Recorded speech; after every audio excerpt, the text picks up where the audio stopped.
Hi. Clearly, we saw about different types of H trans. Now we are going to see about weighted transfers. Slave use HRD to insert wait state if they require more time to provide or sample the data. With the help of HRD signal and HRD is 0, it will introduce a wait state. During the wait transfer, the master is restricted to change its can make the transfer type and address. During the wait state, is allowed to transfer the type and address. Okay. So transfer type, we can't able to change all one type to another. Only few transfer type is acceptable. First, we are going to see about transfer type change during the wait state. Master must not change the transfer type except ideal transfer. Okay. So ideal is we can change state from non-sequential to ideal during the wait state. Here you see in this waveform, we initiate the transfer as a non-sequential during the passage of clock. Starting address A, H burst is single, HRD is 1 here. The next cycle from T1 to T2, the HRD becomes low. Okay. That introduces a wait state. So the transfer type can be changed. It is ideal, is acceptable. If during the wait transfer, ideal to non-sequential, the master must keep H trans constant until HRD is high. So here it is, we are introducing an ideal. So if we change from ideal to some other state, for example, ideal to non-sequential during the wait state, that means HRD is 0. When we change to non-sequential, it should be constant until HRD become 1. Okay. Transfer type change during wait state is acceptable from ideal to non-sequential. Okay. Once it changes, it should be constant until HRD is 1. The same way, busy transfer. Okay, that is for fixed length burst.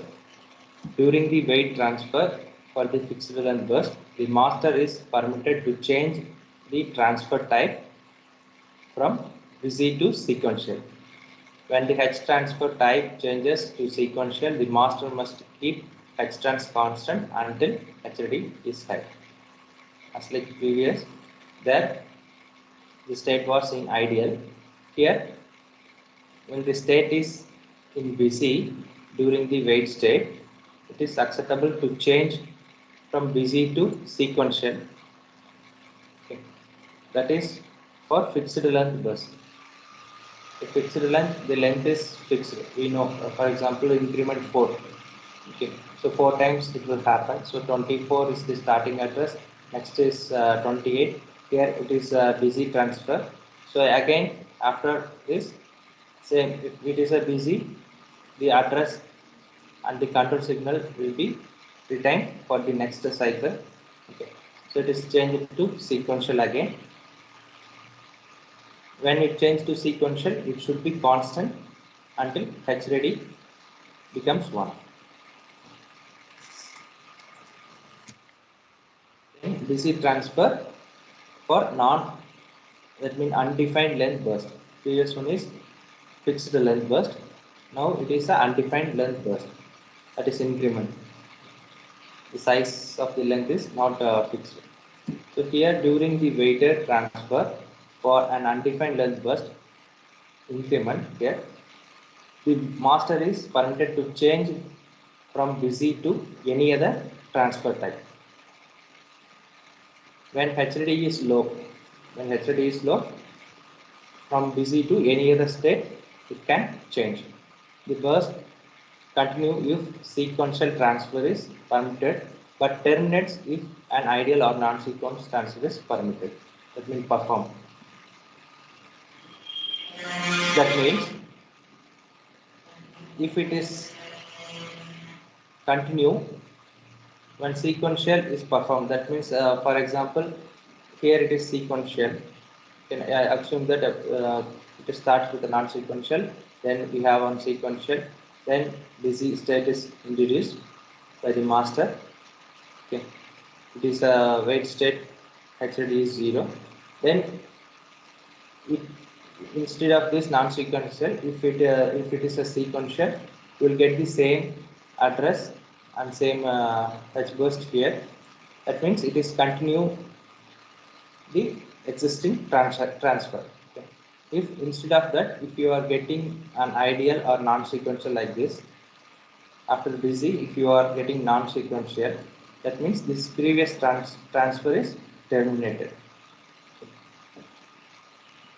So here, when it changed from busy to non-sequential, it should be constant until HRD becomes 1.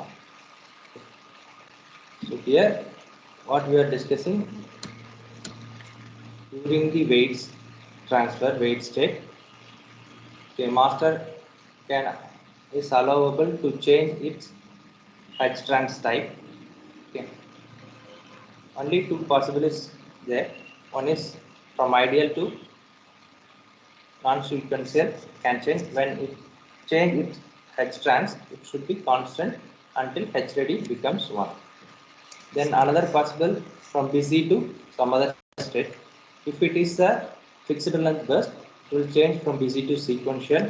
If it is a undefined length burst, it will change from busy to non-sequential or ideal. That means that transfer is terminated. If it change from busy to sequential, the transfer is performing continuously. Then one more change during the wait state is address. Previously we saw during the wait state H trans varies. Okay, now we are going to see the address change during the wait state. So the address will change during the wait state in these two scenarios. One is during the ideal transfer, another one is after the error response. During the ideal transfer, during the wait transfer, the master is permitted to change the address from ideal transfer. When the H transfer type change to non-sequential, the master must keep the address constant until HRD is 5. So here, see in this example, it start with the non-sequential and start address is A. Here HRD becomes 0, that means it introduces a wait state.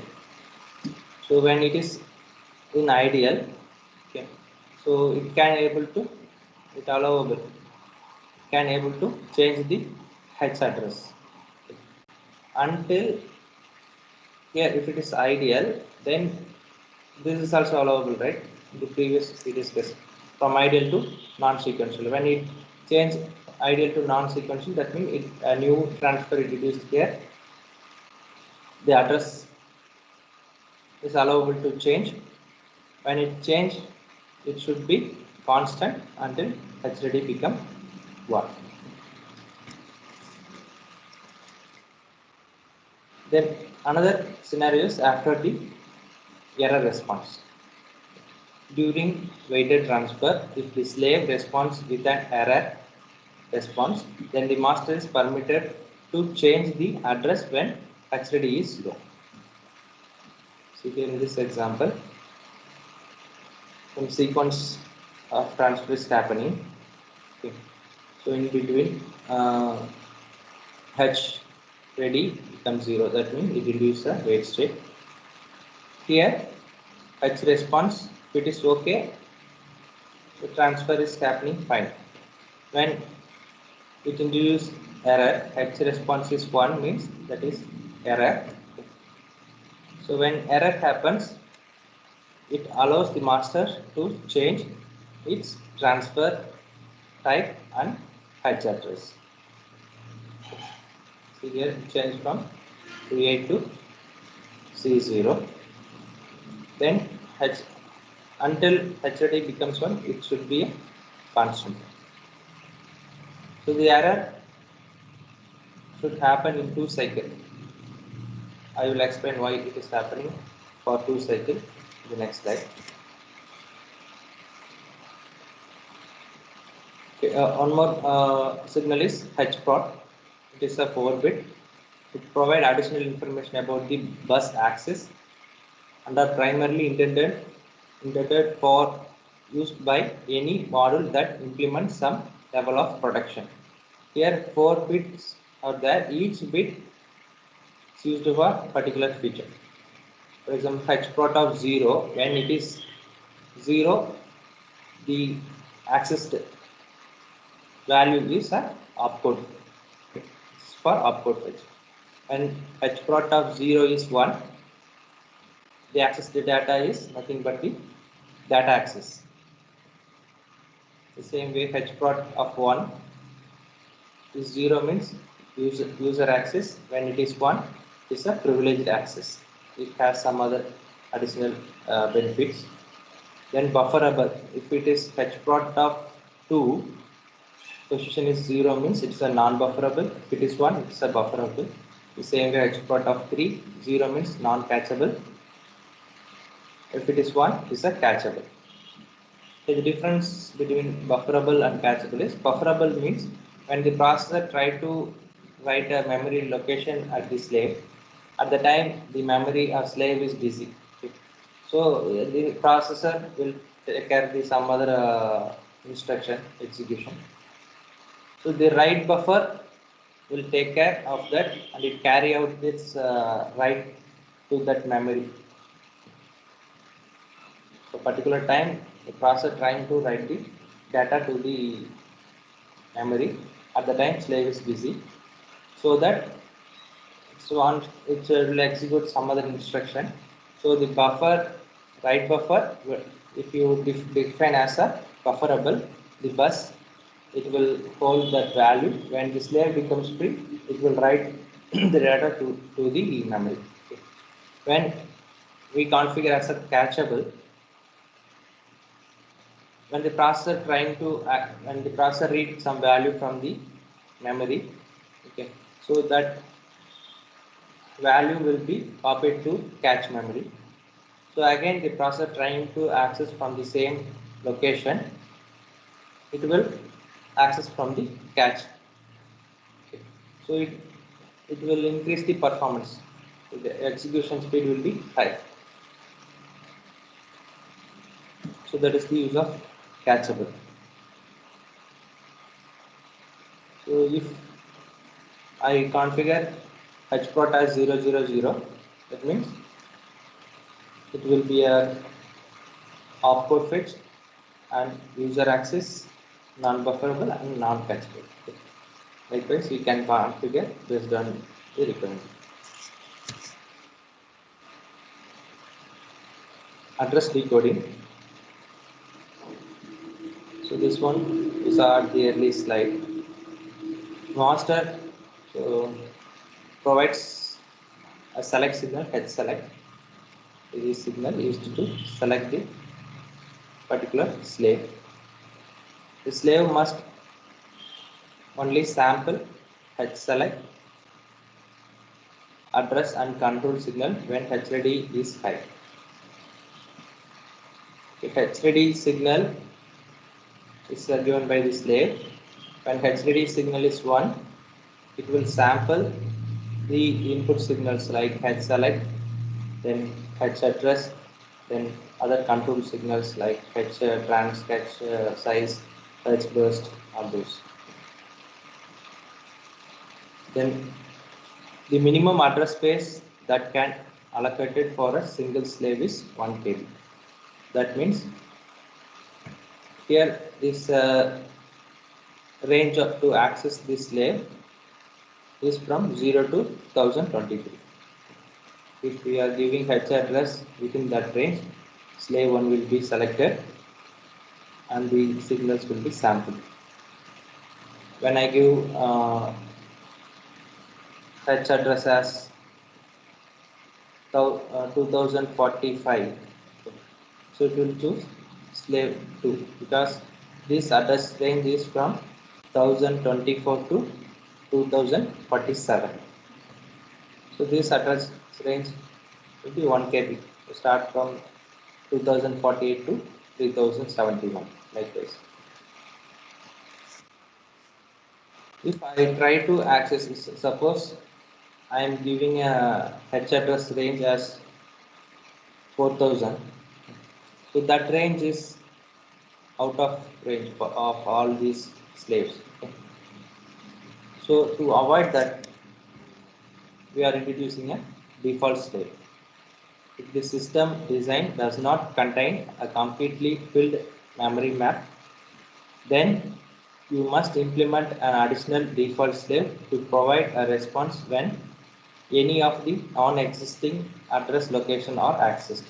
If I am giving 4000, okay, so none of the slave memory is accessed. That means this range is from 0 to 1023, this range is 1024 to 2047, this range is from 2048 to 3071.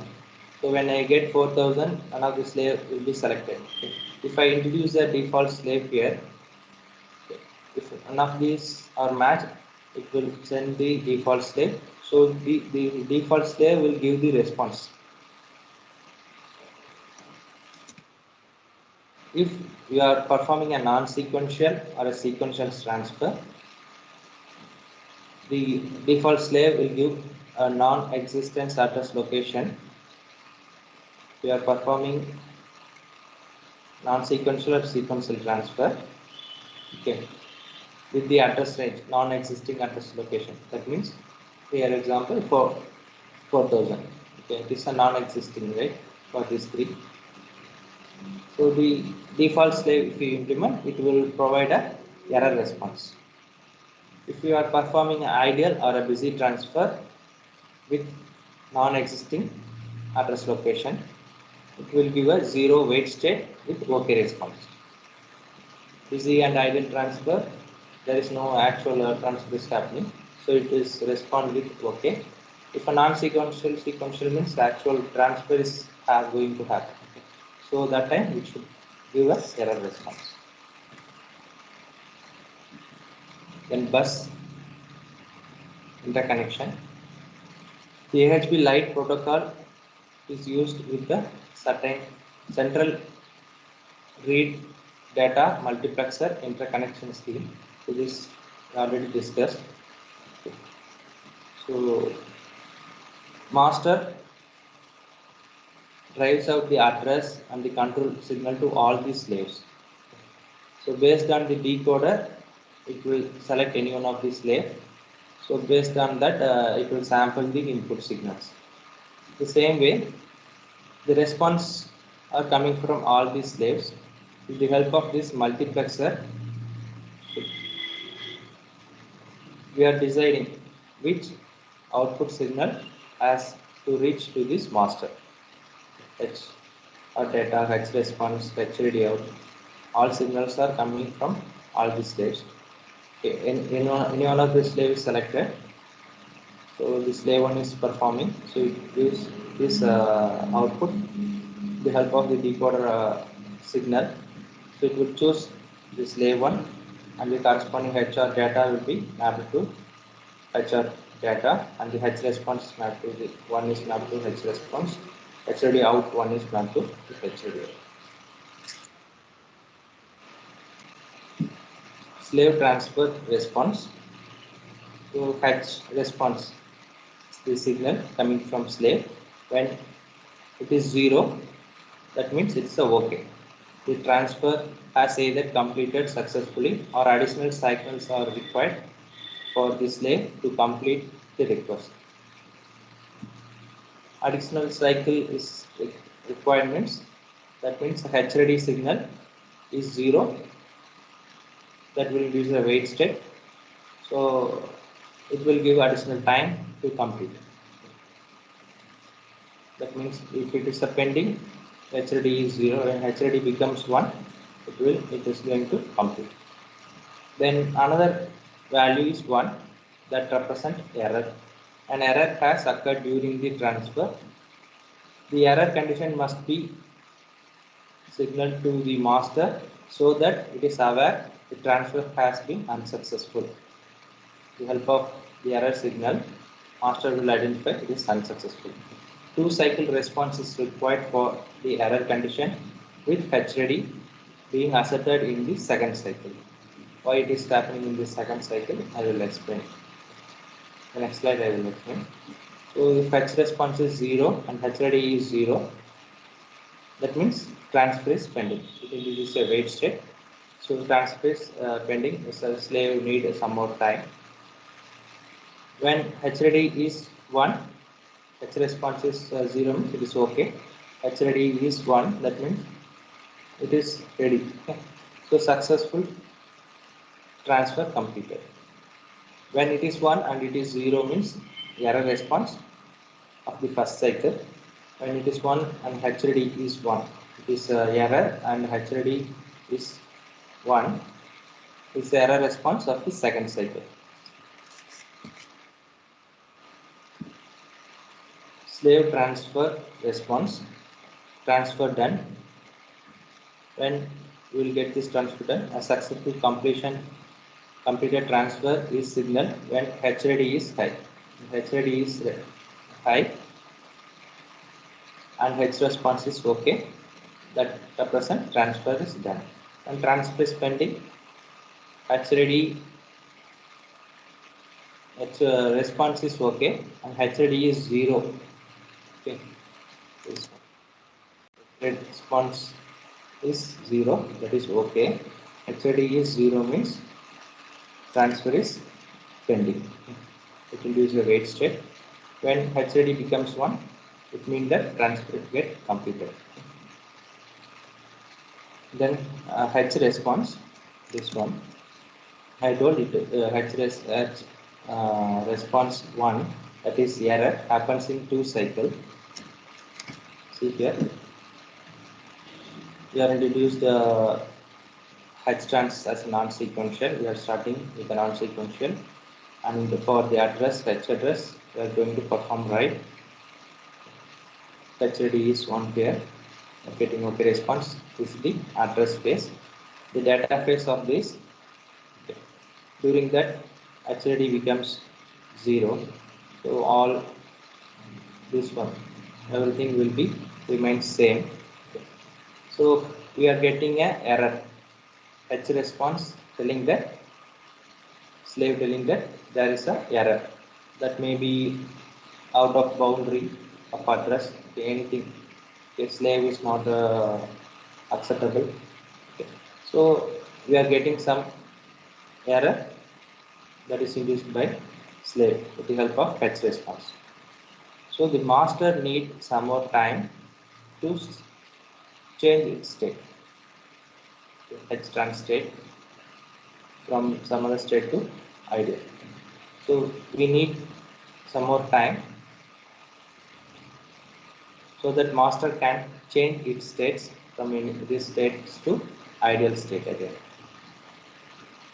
That's why the error happening in the 2 cycles.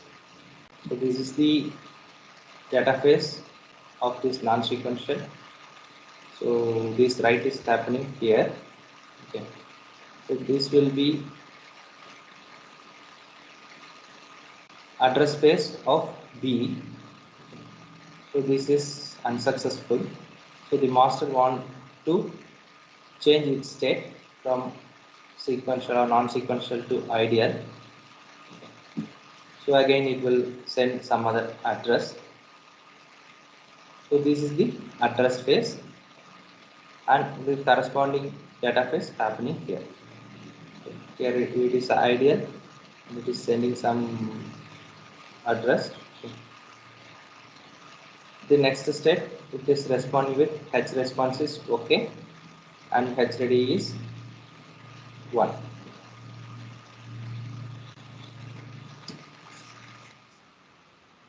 Then next, data buses, fetch read data and write data.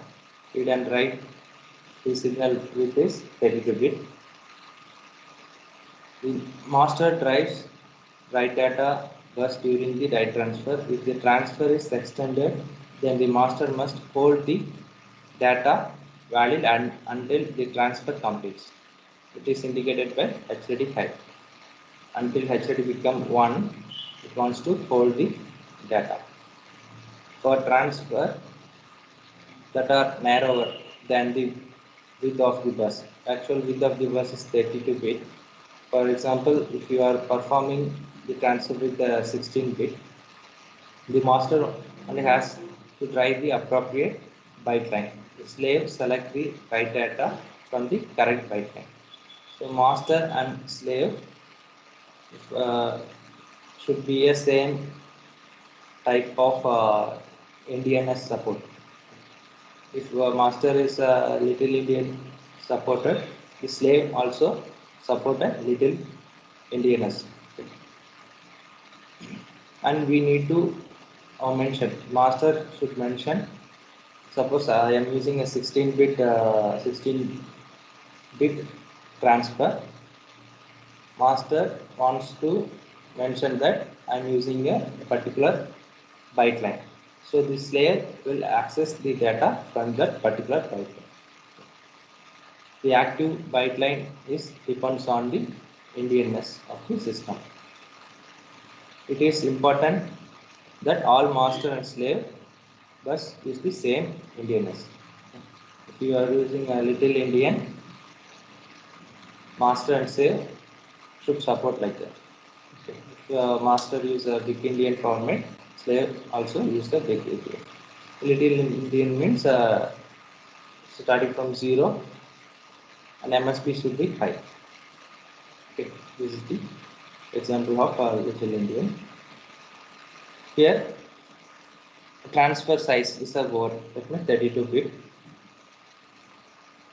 With the help of offset address, you are mentioning which byte line it is using. If it is 0, it is a 32 bit word, right? 32 bit word transfer size. If it is 0, all are active, all byte lines are active. It is a half word, that means 16 bit. So this is 116 bit and here we have 116 bit. So which one we are using? So that is represented by address offset.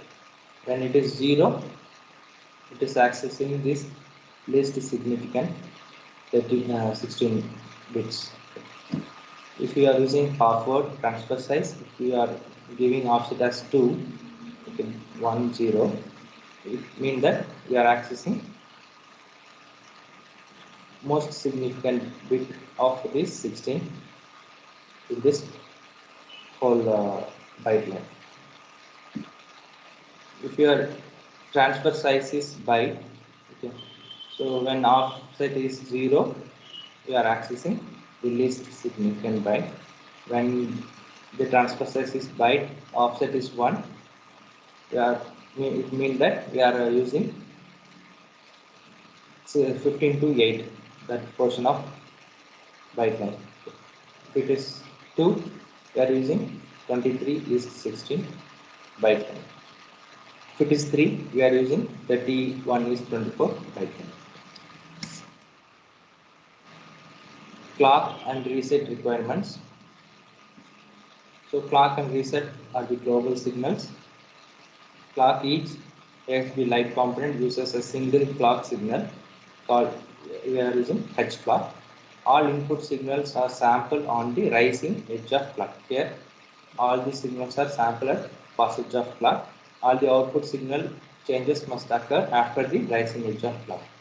And reset signal, it is H reset N. It's nothing but the active low signal. When it is 0, it will reset the system RFS. Okay. The reset can be asserted asynchronously, but deassert synchronously after the rising edge of clock. This deassert with the clock. This depends on the clock. That's all.